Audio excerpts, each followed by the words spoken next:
So first of all, I'd like to introduce myself.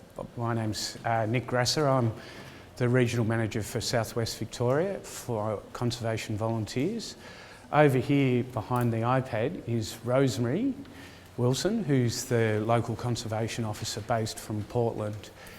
Today I was going to give a bit of a brief overview about what Conservation Volunteers is about, and then specifically what we're doing or some of the projects that we've been involved in Discovery Bay. First of all, most importantly, and it's interesting, it comes up as a continual theme when I talk to environmental groups about we're all continually looking at ways to attract volunteers and maintain volunteers, and that's almost Conservation Volunteers' DNA. We work really hard at trying to involve people in conservation and in the environment. Conservation Volunteers' key drivers are trying to deliver conservation outcomes, but increasingly we're seeing the benefit of people getting involved in community initiatives, and so we're seeing that social outcome. Briefly, we're a national organisation. In fact, we've now got a presence in New Zealand as well.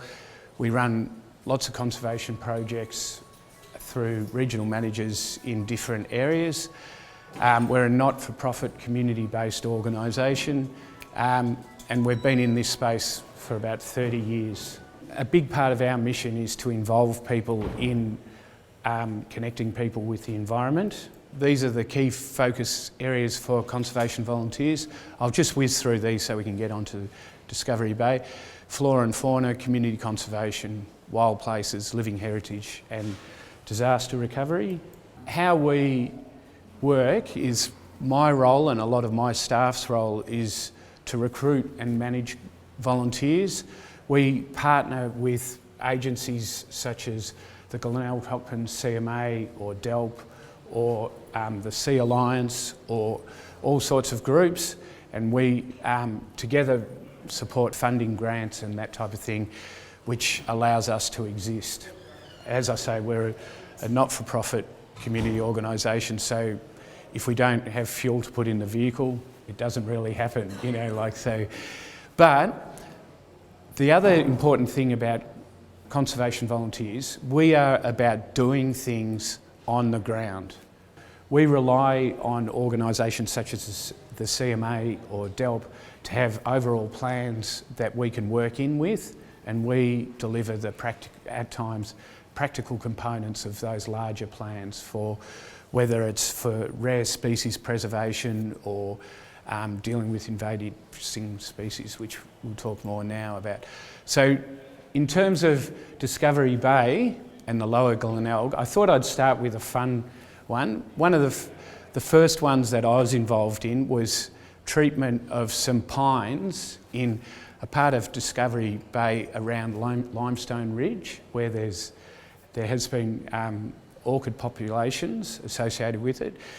And so our mission was to hike in and treat these pines. So this is the group that were doing it, and it was probably one of the earlier ones where we were doing this type of work. So as well as treating them, we were GPSing them, and this is the result. This was the target area where the advice was that this is where the most high values were, and we'd be hiking in from this road here. The only trouble was this is about 2 or 3 k's over sand, so it's quite a hard hike carrying the tools. And we'd get distracted along the way. We'd run into pines and we'd treat pines. So on many of the days when we hiked in, we didn't actually spend enough time in the target area. In the end we did, but it was a bit of a learning curve about being focused with our resources. And sometimes walking past a weed when you want to treat the weed, because there's a more important place to treat the weeds. So this is also one of the results of what happens when you don't use volunteers well. They are exhausted. So it was, again, you have to set up projects that are quite realistic. So other learnings, we upgraded our tools. So we now have really good quality battery powered drills, and then we use sheep drenchers to apply herbicide and make a hole and then do stem injection into the trees. And that's just sped up things as opposed to cutting and painting or using loppers. We also use recip saw sometimes to cut away the lower branches. These things might sound obvious, but they're learnings that we've gone through as an organisation. So to give you an example of how our capability has improved, this is another site called Wilkin up at Blackwater Hole, which and this is all of the pine wildings that we treated in that area. And you look at the dots and you think, oh yeah, that's interesting. But this is how it looks on the ground. In terms of, I'll pass it around if you like, but all these dead ones scattered through, that's what those dots are. It's actually hiking and finding trees and stem injecting. And I think Wilkin is some 250 hectares of reserve, and we've got, we've just improved our capability of how we use volunteers well. So I'll pass that around if people... Of course, here are some of the orchids.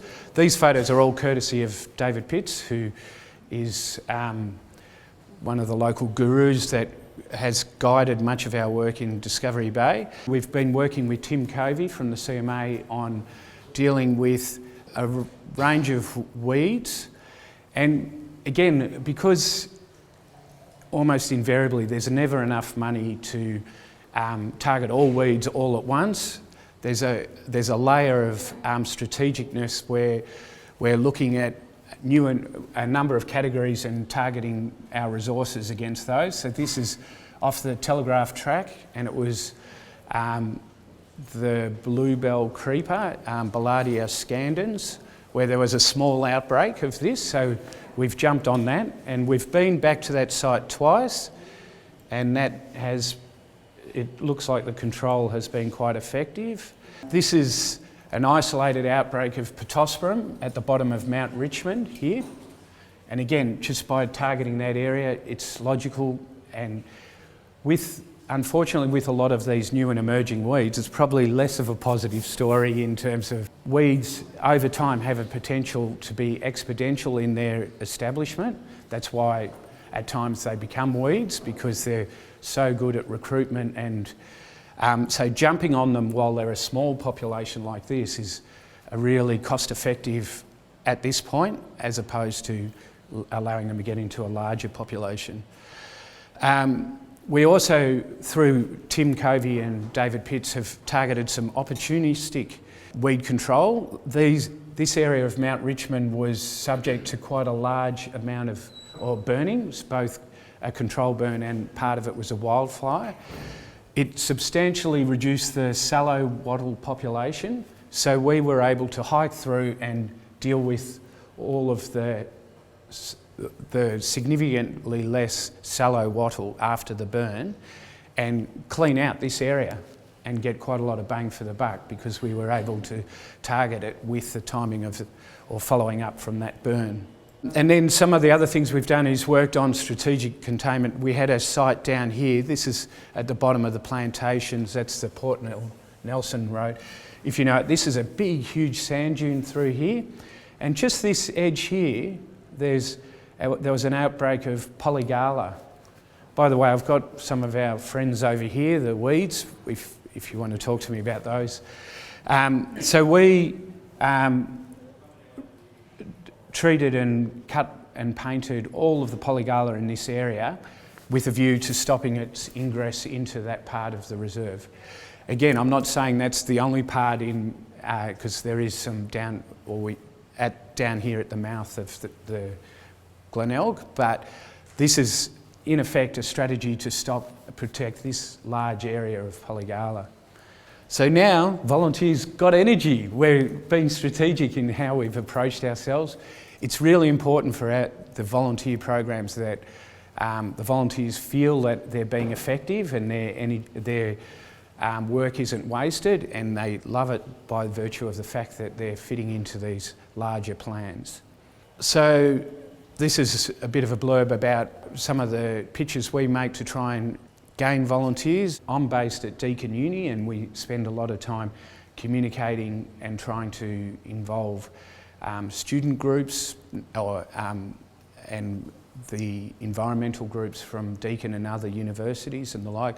In fact, we come up with ways, any which way, to try and involve volunteers. A recent example of that was at Riverside Road. We got the local photography club involved in a botanic survey along that reserve, and it went incredibly well. And it was not necessarily drawing people from not necessarily a conservation background, but suddenly when you have great speakers and to engage them, all of a sudden they're actually seeing things and learning more about the environment.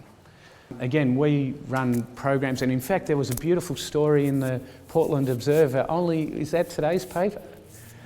And I think it features Rosemary in it, a big fat photo of her and one of her volunteers about some of the projects that we run